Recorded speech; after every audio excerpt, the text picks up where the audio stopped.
Good day, family.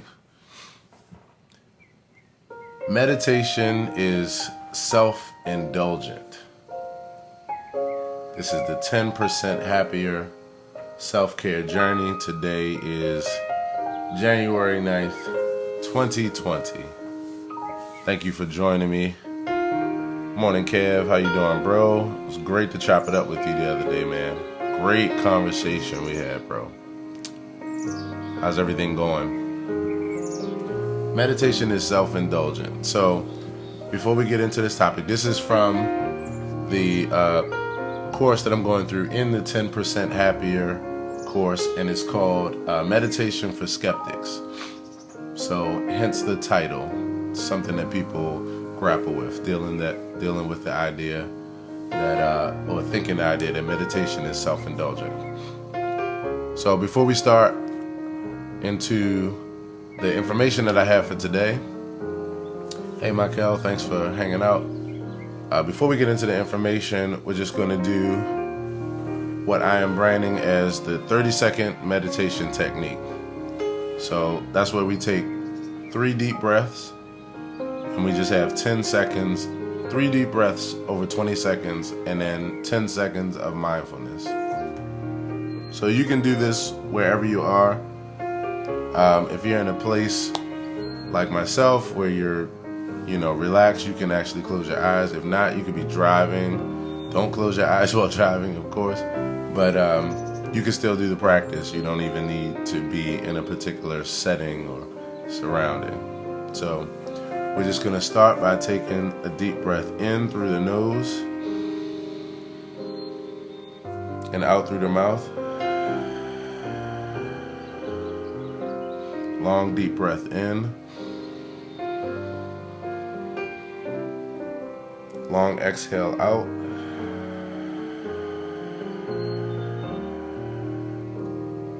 And one more long, deep breath in.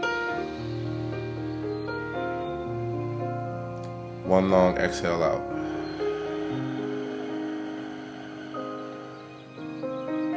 Just 10 more seconds in that place.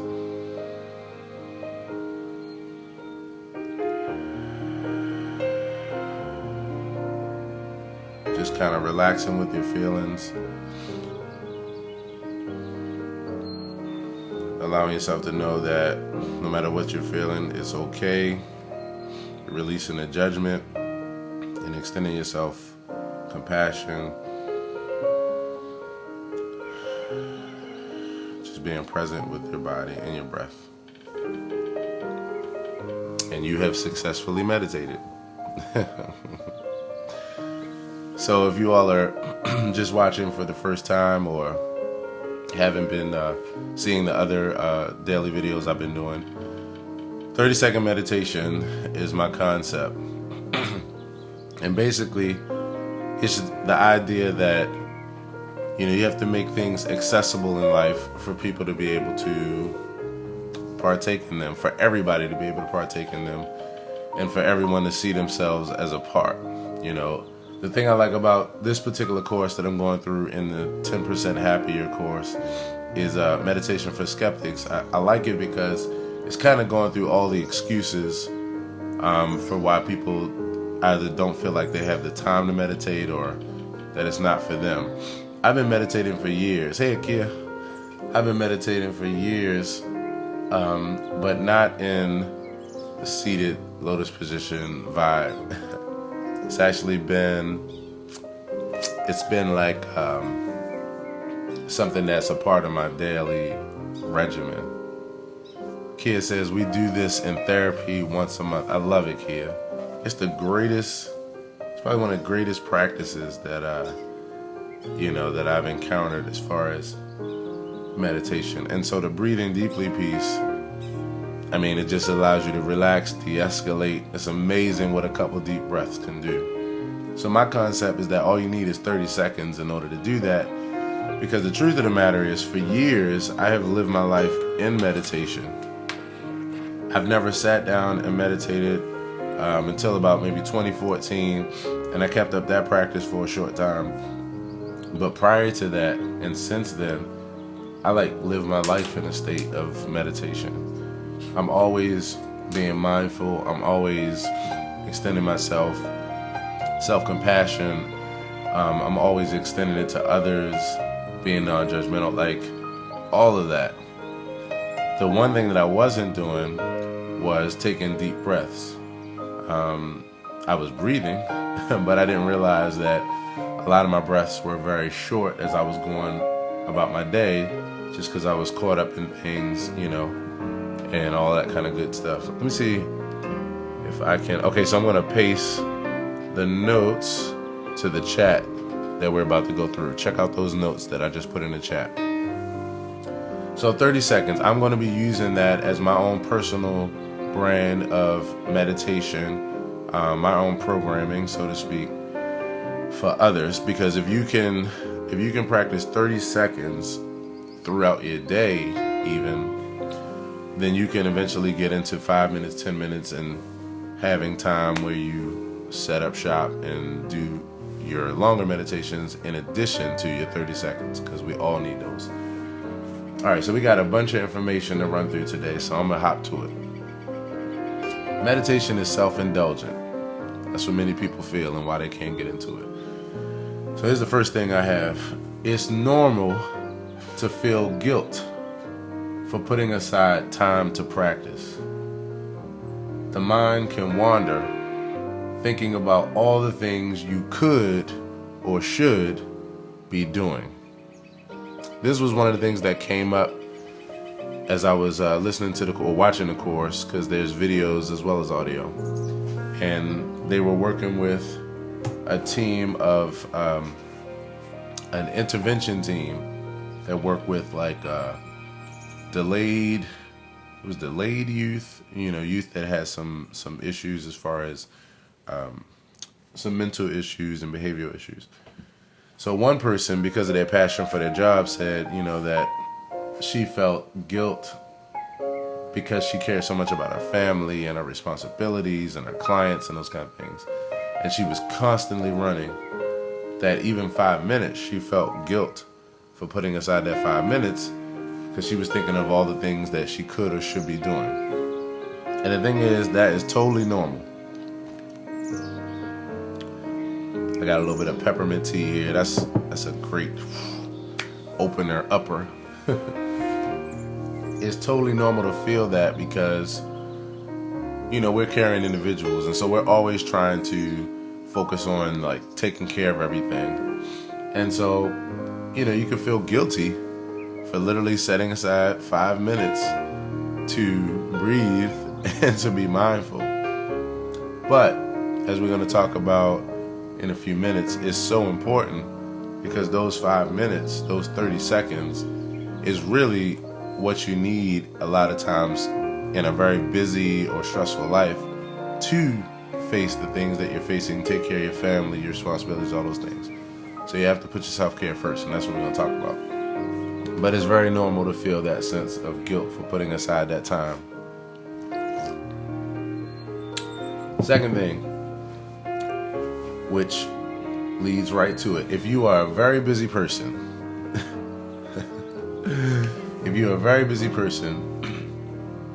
you can face burnout by not setting aside the time or putting your self-care as a priority. Pointing at this dude here. In order to continue to put time into other people, activities, and daily responsibilities, you must make time for yourself, your mental clarity, and your physical and emotional well-being.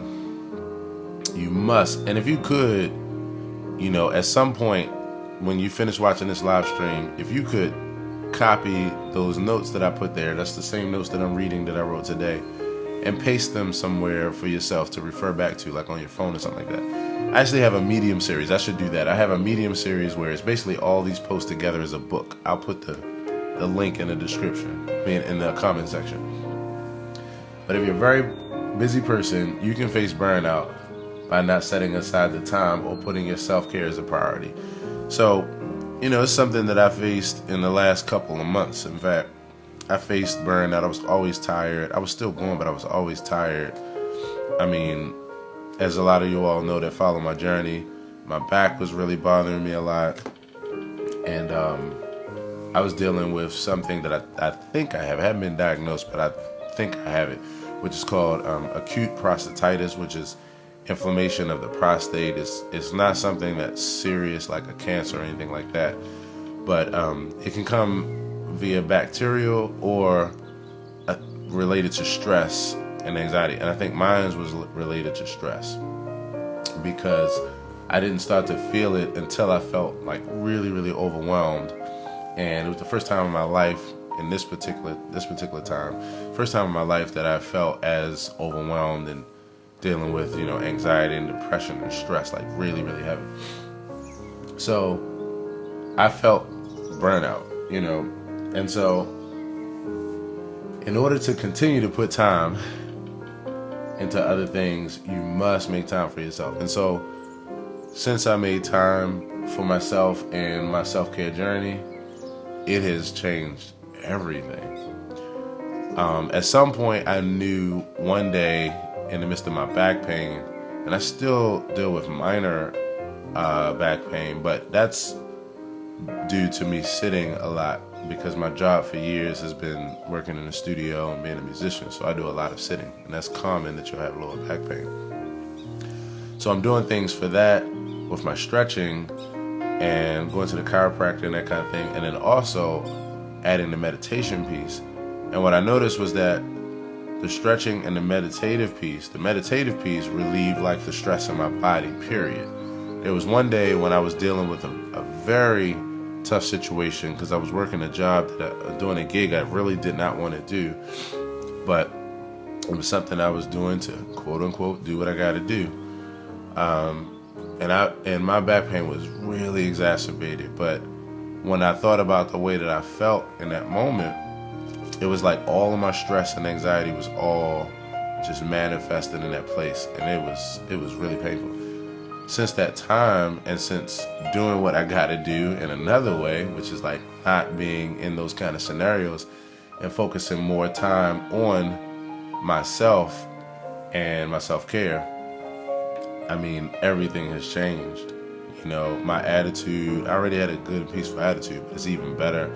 I'm not feeling exacerbated anxiety in my body and stress that's making my body hurt. I'm not feeling that. I'm feeling the normal things of life, but it is nowhere near what it was. So you can't afford not to set aside the time for self-care, whether that's as you go about your day, like how it's been for me for years, or now I had to add another layer to it because the things in life went to another level. So you must make time. Equanimity, which is mental calmness, composure, and evenness of temper, is achieved by making self-care a priority. Remember, you cannot be there for others until you are there for yourself first. This is a good place to be selfish. Most of us look at the concept of being selfish as something that's like a not so good trait. But the truth is, there's pros and cons to everything, and there's times when you need to be selfish.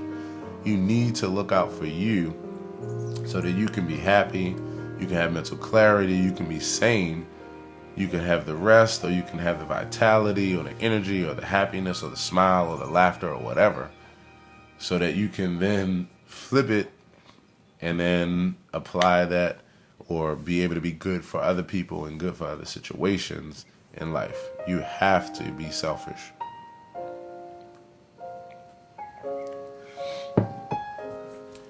Whatever you fight, you ignite, and whatever you resist, persist. Be gentle with yourself in meditation and take it one focused moment at a time. I remember hearing that a while back. Whatever you fight, you ignite, and whatever you resist, persist. And it's so true, because if you're dealing with some emotions and you fight them, as in like you either don't relate to them and face them and start to apply healing or whatever you need to apply to it, it's going to continue to ignite. So if you fight it by ignoring it, that's one way of fighting it. If you fight it by ignoring it, then it will continue to ignite. If you resist it by ignoring it, it will continue to persist. The other application in meditation is that, which is a slightly different application of the word fight and resist. And we'll work with the next topic, which is acceptance. When you feel the things that you're feeling while practicing meditation, I didn't mean to say trying, because you're always meditating, even when your thoughts are wandering. When you focus back on your breath, you are meditating. That's the process. It's a back and forth thing. But if you're feeling feelings of guilt or frustration, or your mind is wandering to the 50 gazillion things that you need to do, if you try to force that, if you try to fight it by forcing out of your mind, you're just going to get more of it. So the goal is to allow it and to accept it, and to just get to the point where you can observe it. It cannot take over your mentality, and you can refocus on your breath again using what we've been talking about, which is noting. Noting is counting your breaths or saying in and out to yourself mentally while you're breathing, etc. So be gentle with yourself and take it just one focused moment at a time. Anytime you lose your focus, take the time to settle back in and refocus, and then be grateful for that. Self-compassion is the most important medicine in the world that's needed whether you're feeling fine or not. In extending it to yourself regularly, you're practicing preventative self-care. And I love that, because this is the same thing that I think about with the 30-second meditation technique, with taking 3 short breaths and 10 seconds of mindfulness just throughout the day, whether you're dealing with something or not. Because if you get into that habit, then you're basically practicing self-care in a preventative way. You know, you're preparing for things that will come your way, and you're practicing a state of being that you can just stay in. Like I said, prior to this journey, this is something I've been practicing for years. It's just natural to me. But now it's coming out in a more intentional way as I'm adding another layer of self-care and sharing it with others. So, self-compassion is the most important medicine in the world. Acceptance versus judgment is key as you feel the range of emotions, thoughts, and sensations while practicing meditation. Gotta practice acceptance versus judgment. And I would even say acceptance versus expectation. Like how I've been saying, that's my religion. My religion is acceptance over expectation. And the reason why is because, acceptance allows you to be just right with yourself, right where you are. Not judging yourself by the past, the future, what you're feeling, what you want, all that kind of stuff. You're just like, here I am. This is what I'm feeling. Be curious about it, is what they say. Using a phrase like, may I be well, it's okay, or feel better, etc., periodically while breathing can help with inducing mindfulness, compassion, and acceptance. You can also make up any personal phrase that works for you. And I like that because one of the things about meditation for me is that for years, the kind of closed eyes, guided meditations didn't really work for me because of the fact that a lot of the meditations that I came across prior to this 10% Happier app were meditations that were like very religious or spiritual based. And at some point in time that would have worked for me when I was, a religious person. But after, getting to the place of secular humanism, it became really hard because I could appreciate being able to settle in, breathe, focus on the body, those things. But as soon as someone, in the meditation start talking about something that was, in the supernatural, or just getting real lofty and real flowery with the language from a religious or spiritual perspective, it would literally take me out of my element because my mind would go, yeah, I don't believe in that. Yeah, that's okay. All right. That's bullshit. All right. Okay. And I couldn't focus. And I'm a person that can look past things, but when you're really opening yourself up to meditation, you're really in a place of openness and acceptance. And so you're looking to be guided. And so you have to have the right phrases and words and the right kind of ambiance for feeling the ability to relax and settle in. So a phrase like, may I be well, the way I practiced it this morning was that I would inhale and I would think in, and then when I exhaled, I would think, may I be well. I even got to a point where I was using my breath to kind of say, may I be well, just a little bit to make it even more real where I can hear it and stay there. But for some people, that may be a bit lofty. That may be a bit like, old school hippie flowery. So pick a phrase that works for you. It could be anything, just something that allows you, something that induces mindfulness, compassion, and acceptance. You can also use imagery. That can assist you with this process as well. In this course, they were talking about a few examples, like you can imagine yourself as a kid and extend compassion to yourself as a child. I actually had a friend that actually had an experience like this the other day that was really healing for her. To be able to imagine yourself as a child, extend a compassion and gratitude, and say to that child, may I be well. You can think of anything that you want. Just not the grocery list, the list of stressful responsibilities and all those kind of things. But, as long as you're in that place of focusing on your breathing, you can literally use different imagery if you want to. I try not to use imagery, but I can't help it. My mind automatically imagines. So thinking of others while extending compassion, well wishes, and intentions of positivity adds to your personal experience of mindfulness, relaxation, and happiness. I would honestly say that out of everything, and I do this pun intended, right? Out of everything, I think that the concept of prayer, while being a person who was very religious, very spiritual, very much in that realm prior to my life now, who invested in that and thought about it from the perspective of, making things happen in your life. It's interesting because it is an intention setting activity, which is really helpful. But to me, the thing that is the most healing for people that practice prayer, and praying for others is the benefit of what happens when you feel compassion, extending well wishes and intentions of positivity to others. It literally makes you feel better because you're practicing mindfulness. You're being non-judgmental for the most part in the moment. And you're exuding a certain sense of positivity that really gives you a sense of like really feeling good about yourself and about the activity that you're doing.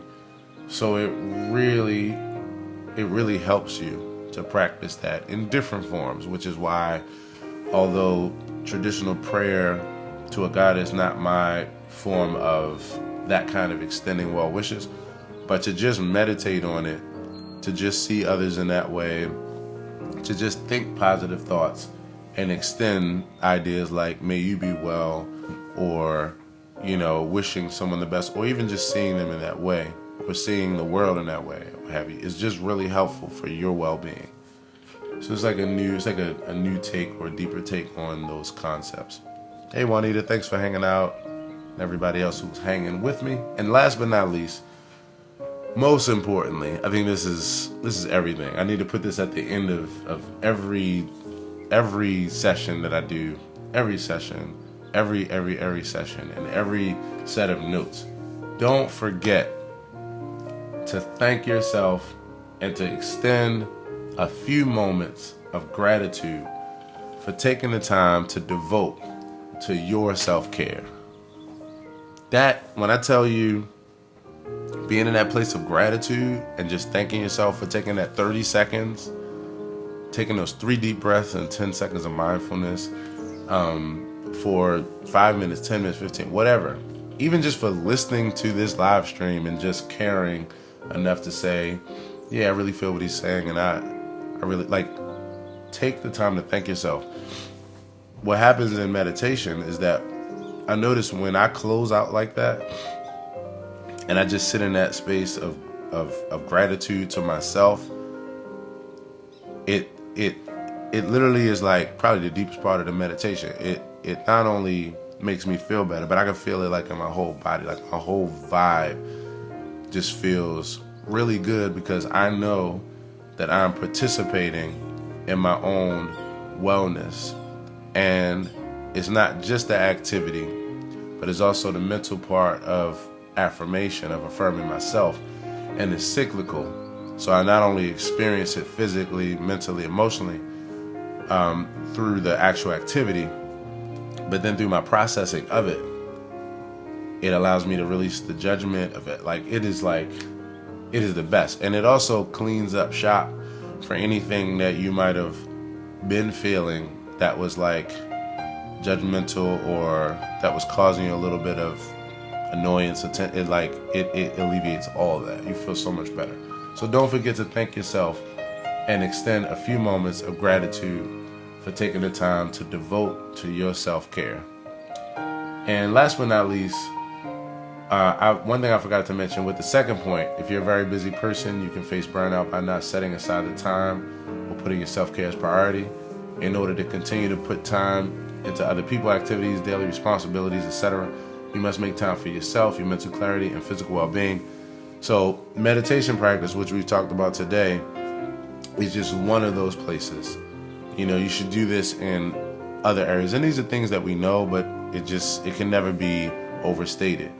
You need to do this when it comes to setting aside time for mindfulness and meditation, setting aside time for you to exercise and get that tension out of your body and give your body the strength that it needs to participate there. Go watch a damn comedy show. Allow yourself to laugh. All these activities are needed. And if you don't do these things for yourself, then you won't be able to do the things that you really need to do or want to do that are important for you, for other people, or for responsibilities. So all the way around the board, take some time for your self-care in different forms, and then thank yourself that you did. So that's the end of the session for today. The music that you've been listening to in the background is my personal original composition called Home, and it was written in 2012 as I was going through a transformation, a realization of things. And it's available on my project called Key Reflections Volume 1. You can listen to it anywhere you listen to streaming, anywhere you stream your music. YouTube, Aaron Hill TV is where you'll find that. Spotify, Apple Music, iTunes, Amazon, Google Play, the whole 9. Key Reflections, Aaron Hill, and it's an entire piano meditation project. And last but not least, if you would like to help to support me to continue to create content like this, as well as the rest of the content that you see me regularly create, then check out the information in the comment section, and I will see you next time. As always, take care and be well. Peace.